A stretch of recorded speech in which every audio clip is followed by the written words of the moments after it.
വെറും 5000 രൂപയ്ക്ക് വേണ്ടിയാണ് ഈ പാടുപെടുന്നത് അല്ലേ? ജീവിക്കണ്ടല്ലേ? ജീവിച്ചല്ലേ പറ്റൂ. ജനിപ്പിച്ചു, മരിക്കുന്നവരെ ജീവിക്കണം. അത്രേ ഉള്ളൂ.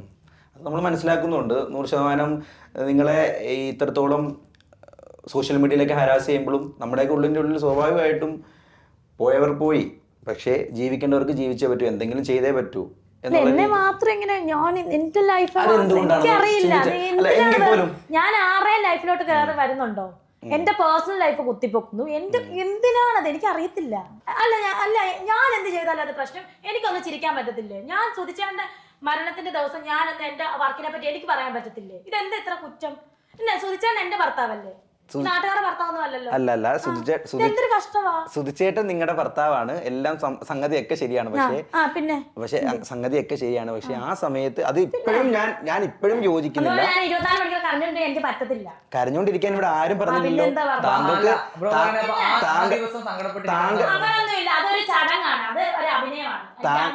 താങ്കൾ ചിരിച്ചുകൊണ്ടിരിക്കണമെന്ന് ആഗ്രഹിക്കുന്നവരാണ് ഞാൻ. താങ്കൾ മാക്സിമം ജനങ്ങളുടെ കാര്യം. അത് ഇത്ര പെട്ടെന്ന് ഒരു പ്രൊവോക്കേഷൻ വന്നത് എവിടെ നിന്നാന്ന് എനിക്ക് മനസ്സിലാകുന്നില്ല. അല്ല, ചില ആൾക്കാർക്ക് ഒരു ഇതുണ്ട് പറഞ്ഞാൽ ഒരു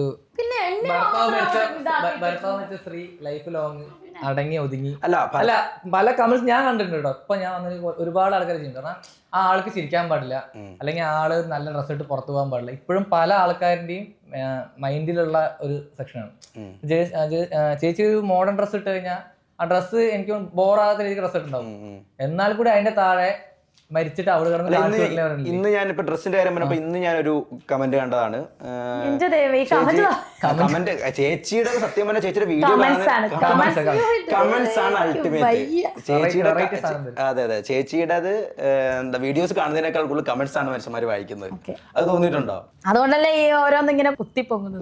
അപ്പം അതിന്റെ അകത്ത് ഞാൻ കണ്ട ഒരു ഇതാണ്, ചേച്ചി ഒരു ജീൻസും ഒരു ടോപ്പ് ഇട്ട് ഒരു ഡാൻസ് കളിക്കുന്നുണ്ട്. എനിക്കൊന്ന് വാഗമണ്ണാന്ന് തോന്നുന്നു.